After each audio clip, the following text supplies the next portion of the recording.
Welcome back to Dark Skies Ranking. Come gather around the campfire and lean in close, because tonight we're not going to talk about just any ghost story. We're going to talk about legends. Two figures born from tragedy and baptized in blood. They are the boogeymen that other monsters have nightmares about. They are the shadows that linger long after you've turned on the lights. One is a shape, a whisper of evil from a quiet suburban town. The other is a force of nature, a vengeful spirit haunting the place that took him. They have walked among us for decades, leaving trails of terror in their wake. They are stories told to scare children, but the truth is, they scare the adults even more. Because unlike the monsters in fairy tales, these two feel chillingly real, as if they could be just outside, listening. On one hand, we have Michael Myers, the Shape. He was just a boy when the darkness took hold. On a cold Halloween night, he committed an act so unspeakable it stained his entire town forever. They locked him away, thinking they could contain the evil. But they were wrong. Evil doesn't stay locked up. It waits. It watches. And on another Halloween, it came home. Michael is the embodiment of pure, motiveless malevolence. He doesn't speak, he doesn't run, he just walks. A slow, relentless pace that somehow always catches up to you. He is the personification of the fear that you can never truly escape your past, that some horrors are destined to return again and again. On the other hand, there is Jason Voorhees. His story begins with a tragedy. A young boy, different from the others, left to drown in the murky waters of Crystal Lake by neglectful camp counselors. His mother, consumed by grief and rage, sought her own bloody revenge. But her death awakened something else. Something from the bottom of the lake. Jason rose from his watery grave, not as a boy, but as an unstoppable instrument of vengeance. He is the ghost of Crystal Lake, a hulking, silent sentinel who guards his territory with brutal efficiency. He is a warning against cruelty, a reminder that some sins create monsters that can never be put back to rest. To understand the monster, you must first understand what makes him so terrifying. Michael Myers is not just a man in a mask. He is something more, something primal. His first and most chilling strength is his pure, unadulterated evil. There is no reason for what he does, no grand plan, no motive. He is a black hole of malice, a void where empathy and reason go to die. This makes him unpredictable. His second strength is his supernatural resilience. Michael has been shot. Michael has been stabbed. Michael has been burned. Michael has been beaten. He has fallen from great heights. He has walked away from explosions. Yet, he always gets back up. His third strength, stealth and patience. Michael is a master of the shadows. He can appear and disappear in the blink of an eye. One moment he's at the end of the street. The next moment he's gone. Then he's right behind you. He doesn't need to rush. Finally, surprising strength and unwavering focus. He can lift a full-grown person with one hand. He can crush a skull with his bare hands. He can impale someone on a wall with a kitchen knife. This raw, brutal strength is terrifying. But his fifth strength is singular focus. This tunnel vision makes him an unstoppable force, a freight train of death. Now let's turn our gaze to the woods, to the murky shores of Crystal Lake. Jason Voorhees is a different kind of monster, but no less formidable. His first and most obvious strength is his sheer brute force. Jason is a mountain of a man, a hulking behemoth of muscle and rage. He can punch through wooden doors, rip limbs from bodies, crush a person's head in a single gruesome motion. Unlike Michael's surprisingly lean power, Jason's strength is raw, explosive, and overwhelming. He doesn't just kill, he obliterates. His power is that of a cornered bear, a force of nature that tears through anything in its path. His second strength is his connection to his territory. He knows every inch of it, every hidden path, every creaky floorboard, every shadow. He is the apex predator in these woods. He sets crude but effective traps. Jason's third strength is his supernatural durability. He has been drowned, axed in the head, electrocuted, sent to hell and back. Yet he always returns.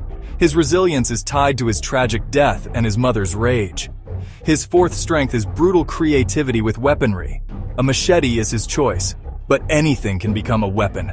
A sleeping bag, a fireplace poker, a spear gun, even liquid nitrogen. His fifth strength is his silent, intimidating presence, a promise of violence that needs no words.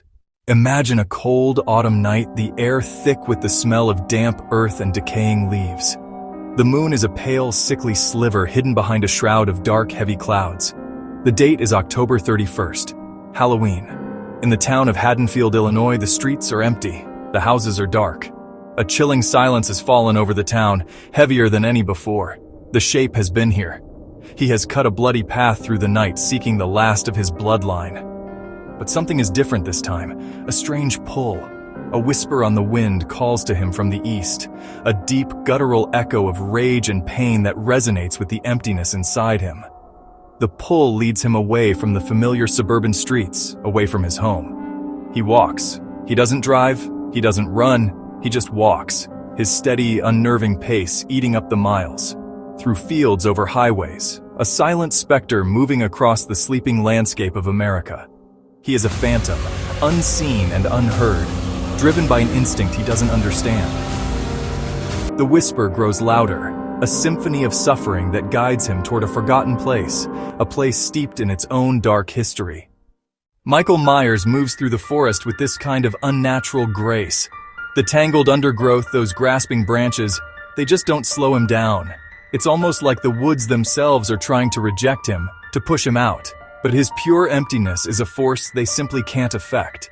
He walks past these dilapidated cabins, their windows like vacant eyes staring into the darkness. His head tilts, that slow, bird-like motion that has terrified so many. He is listening. He is watching. He senses the other presence now, a massive, silent shape moving through the trees, circling him like a wolf. Jason emerges from the shadows near the main lodge. He doesn't make a sound. For a man of his size, he moves with a ghostly quietness that really just defies logic. He stands there, a hulking silhouette against the faint moonlight filtering through the canopy. His body is a roadmap of scars and wounds from battles past. His hockey mask, chipped and stained, hides a face that, honestly, no one has seen and lived to describe. He watches the figure in the white mask, this strange intruder who walks with no fear. Jason feels no fear either. He feels only a cold, territorial rage. This place is his mother's grave. It is his home, and this trespasser must be removed. The silence breaks with the shriek of metal on metal. Michael lunges forward, his kitchen knife aimed straight for Jason's heart. But Jason is deceptively fast. He brings his machete up, parrying the blow. A shower of sparks lights their masks for a split second. The force of the impact sends a shockwave through both their arms. Neither of them flinches. Michael immediately follows up with another thrust, and another. A rapid, brutal series of stabs, driven into flesh, deeper, relentless, merciless. Jason gives ground, stepping back with each block. The heavy clang of his machete against Michael's knife echoes through the dead woods. He is absorbing the assault, gauging his opponent's strength. Seeing an opening, Jason swings his machete in a wide horizontal arc. Not a fencer's strike, but a woodcutter's swing, meant to cleave and shatter. Michael is forced to duck. The massive blade whistles over his head. The fight is a brutal dance of Michael's precise stabbing offense against Jason's powerful sweeping defense. Frustrated, Michael changes tactics. He uses his surprising strength. He shoves Jason hard in the chest, trying to create distance. But pushing Jason is like trying to push a redwood tree. In response, Jason grabs Michael's wrist, his massive hand closing like a vice. Instead, Michael plunges his free thumb deep into the eye hole of Jason's hockey mask. Jason, now unmasked and enraged, is a terrifying sight. His deformed face is contorted in a mask of pure fury. The pain in his eye has transformed his territorial anger into a white-hot personal vendetta. He lets out another guttural bellow and charges, swinging his machete wildly.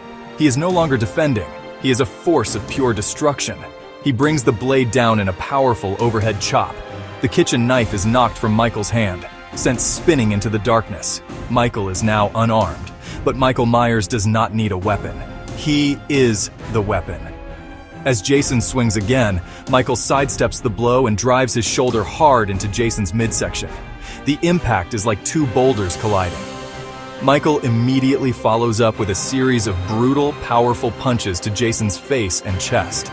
They are not flashy. They are efficient, piston-like blows designed to break and tenderize. Jason absorbs the punishment, his head snapping back with each impact, but he remains on his feet. His supernatural durability is being put to the ultimate test against Michael's relentless assault. Jason swings a massive fist, catching Michael on the side of the head. The blow sends Michael stumbling sideways, crashing through the wall of a rotted old cabin as if it were made of paper. Splinters and dust fill the air. Jason, seeing his advantage, follows him into the collapsed structure. Inside, in the near-total darkness, the fight becomes a close-quarters brawl. They grapple, two monstrous forces locked in a deadly embrace. Jason gains the upper hand. His raw, brute strength is simply too much in such close quarters. He pins Michael to the floor, hands wrapped around Michael's neck, squeezing with all his might. He is strangling the life out of the shape. Michael's body goes rigid, legs kicking uselessly against debris. For a moment, it seems the ghost of Crystal Lake has won. But Michael's resilience is his ultimate trump card. Oxygen fading, his single-minded focus remains. His hand gropes in the darkness, searching for any weapon. Fingers close around a long, sharp shard of splintered wood. Final desperate surge. Michael rams the stake up into Jason's side. He pushes it deeper, twisting with vicious intent. Jason roars in pure animalistic pain. His grip loosens as he reaches for the stake. It's the opening Michael needs. He breaks free, gasping for air. He scrambles to his feet, a dark, unstoppable shape. Jason on his knees, trying to pull the shard from his body. Severely wounded, more than he's been in a long, long time. Michael looks down at the kneeling giant. No pity, no triumph, nothing. He scans the floor. Eyes land on a jagged chunk of stone, a rock the size of a human head. He stoops and lifts it, holds it high above his head with both hands. Michael brings the rock down. He brings it down with sickening force. Once, twice, again, again, again. The silence that returns to the forest is heavier than before. Michael stands over his foe, chest rising and falling with deep mechanical breaths. He is battered, bruised, badly injured, yet he is standing.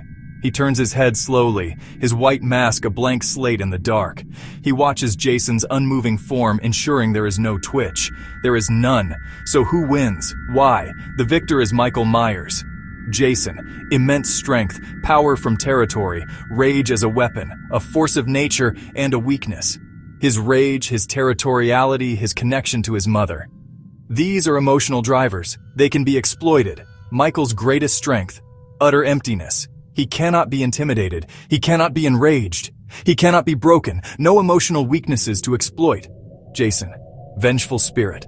Michael, pure abstract evil. Fire can burn out. A void is eternal. Singular focus on destruction, supernatural resilience, stealth patient, efficient killer.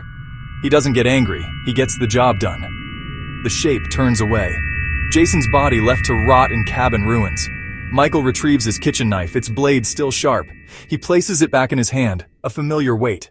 The boogeyman walks on, battered but undefeated. The night is still young. Thanks for watching. If you liked this video, please click on the subscribe button for more content like this.